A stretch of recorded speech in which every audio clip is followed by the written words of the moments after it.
जय जय शङ्कर हर हर शङ्कर जय जय शङ्कर हर हर शङ्कर जय जय शङ्कर हर हर शङ्कर जय जय शङ्कर हर हर शङ्कर. பொது வாழ்க்கை தெய்வத்தின் குரல் 4ஆம் பாகம். உத்தரமேரூர் உத்தம தேர்தல் முறை. கையூட்டு. லஞ்சத்தை சோழ சாசனத்தில் கையூட்டு என்று சொல்லியிருக்கிறது. ரூபாயிலே கை கொஞ்சம் ட்ரிக் பண்ணி டிராமா ஆடுவதை, விளையாடுவதை கையாடல் என்கிறோம். கையில் ஊட்டி விடுகிற மாதிரி ரகசியமாக பணத்தை வைத்து லஞ்சம் கொடுப்பதை கை ஊட்டு என்று அக்காலத்தில் சொல்லி வந்திருக்கிறார்கள். வாயில் சாதத்தை ஊட்டும் போது அது என்ன சாதம், அதற்குள்ளே என்ன தொட்டுக்கொள்ள ஒளித்து வைத்திருக்கிறது என்பது எதுவும் வெளியில் தெரியாது. தட்டிலோ கையிலோ போட்டு அதை ஒருவர் வாயிலே போட்டுக் கொள்ளும் போது பல பேருக்கு தெரிவது போல் இல்லாமல் யாருக்கும் தெரியாமல் ஊட்டிவிட்டு போய்விடலாம். இதே போல யாருக்கும் தெரியாமல் எந்த கணக்கு வழக்கிலும் வராமல் பணத்தை கையிலே ஊட்டுகிற மாதிரி அழுத்தி விட்டு போவது கையூட்டு. சாதத்தை வாய் முழுங்குகிற மாதிரி பணத்தை கை முழுங்கிவிடும். கையாடல் கூடாது என்பதற்காக செக்யூரிட்டி கேட்பது போலத்தான் கையூட்டு பெறும் வாய்ப்பை குறைப்பதற்காகவே ஊர் சபைக்காரனாகிறவனுக்கு ஏதோ கொஞ்சம் பூஸ்திதி, வீடு என்றெல்லாம் இருக்க வேண்டும் என்று விதி செய்திருப்பது. ஆகவே இது சரியானால் அதுவும் சரிதான். இங்கே சமத்துவம் அல்ல நடத்தி காட்ட வேண்டிய விஷயம், தூய்மையான நிர்வாகமே விஷயம். சபைக்காரன் பொது பண நிர்வாகத்திலே தப்பு செய்து விட்டான் என்றால் அதனால் ஏற்படும் நஷ்டத்துக்கு அவனுடைய சொத்திலிருந்து அட்டாச் செய்து விட வேண்டும் என்பதாக வைத்து இதற்கு செக்யூரிட்டி மாதிரிதான் சொத்து தகுதி ஏற்படுத்தி இருக்கிறார்கள். இங்கே தனி ஆளின் கௌரவ அகௌரவங்களை குறித்த சமத்துவவாதத்துக்கு இடமில்லை.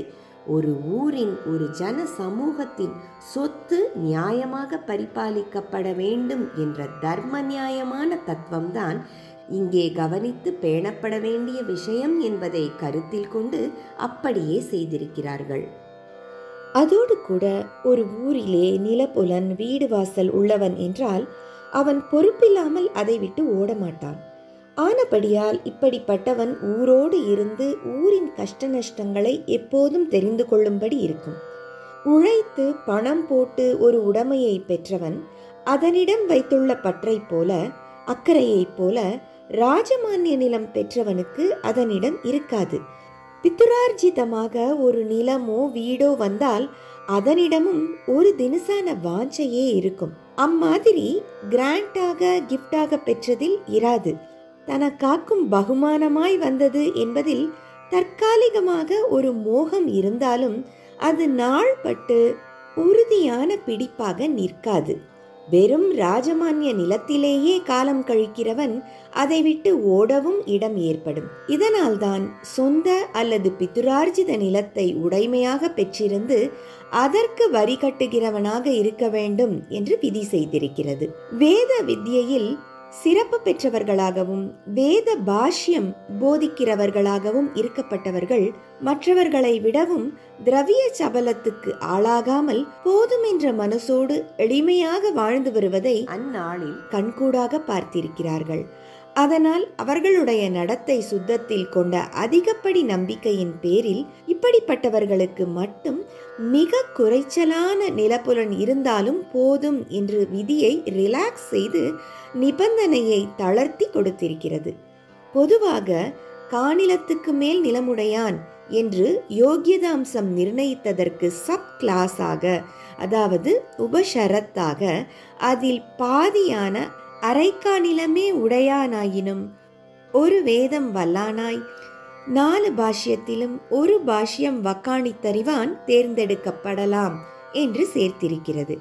இருந்தாலும் இவனுக்கும் கூட ரிலாக்ஸேஷன் தான், எக்ஸம்ஷன் இல்லை. இவனுக்கும் சொத்து கொஞ்சமாவது இருந்தாக வேண்டும் என்றே வைத்திருக்கிறார்கள். சொத்து பரிபாலன அனுபவம் அவசியம். இப்படி ஊர் நிர்வாக சபைக்காரர்களுக்கு சொத்தினால் தகுதி ஏற்படுத்தி இருப்பதற்கு இன்னொரு காரணம் இருக்கிறது. இவர்கள் பொது சொத்துக்களை பராமரிக்கவும் வகையறிந்து செலவழிக்கவும் முறைப்படி கணக்கு வைத்துக் கொள்ளவும் அறிந்திருக்க வேண்டும் அல்லவா? எனவேதான் சொந்த சொத்தின் பரிபாலனத்தில் இவர்களுக்கு அனுபவம் இருந்தால் நல்லது என்று இப்படி ஷரத்து செய்திருக்கிறார்கள். திடீரென்று சொந்தமாக ஒரு சொத்தை பெற்றவன் அதை தாம் தூம் என்று செலவு செய்யும் வாய்ப்பு எப்படி அதிகமோ அப்படியே சொத்தில்லாதவனிடம் ஊர் பொது சொத்தின் நிர்வாகத்தை தந்தாலும் தாம் தூம் தர்பார் நடத்தக்கூடும். அல்லது இன்னொரு எக்ஸ்ட்ரீமாக ரொம்பவும் யோசனை பண்ணி ரொம்பவும் சுஷ்கமாகவே பட்டுவாடா பண்ணி பப்ளிக் வெல்ஃபேர் பொது நல பணி அதற்குரிய ஜரூருடன் நடக்க விடாமல் செய்து விடுவான். இதனால் எல்லாம் தான் சொத்துடைமை ஒரு குவாலிஃபிகேஷனாக வைக்கப்பட்டது. தன்மனை என்றதன் காரணம் வரி கட்டும் சொத்தின் பரிபாலனத்தில் ஒருத்தனுக்கு உள்ள அக்கறை, அபிமானம், சிக்கனம் முதலியன வரி கட்டாத சொத்து விஷயமாக இருக்காது. எனவே இப்படிப்பட்டவனிடம் ஊர் சொத்தை ஒப்படைக்க கூடாது என்பது போலவே இன்னொன்று, சொந்த பூமியிலே வீடு கட்டி கொள்ளாமல் ஏதோ புறம்போக்கை வளைத்து போட்டு தன்னுடையதாய் ஜீரணம் செய்து கொண்டு அதிலே வீடு கட்டி கொண்டவன் என்றால் இப்படி வளைத்து போட்டு ஏப்பம் விடுகிற சமாச்சாரத்தை நாளைக்கு சபையின் விவகாரத்திலும் அவன் மேற்கொள்ளக்கூடும். அதனால்தான் கிராம சபைக்கு மெம்பராகிறவன் தன் மனையிலே அகமெடுத்து கொண்டிருப்பவனாக இருக்க வேண்டும் என்று விதி செய்திருக்கிறார்கள். பொது விவகாரத்தின் சுத்திக்காக இப்படியெல்லாம் தர்மவேலி போட்டிருப்பதை ஜனநாயகம் என்ற மயக்கத்தில் கண்டனம் செய்வதும் அவிழ்த்து விடுவதும் ஜன சமூகத்திற்கு செய்கிற அபகாரமாகவே முடியும். ஜெய ஜெய சங்கர, ஹரஹர சங்கர, மகா பெரியவா சரணம். ஜெய ஜெய சங்கர, ஹர ஹர சங்கர, ஜெய ஜெய சங்கர, ஹர ஹர சங்கர, ஜெய ஜெய சங்கர, ஹர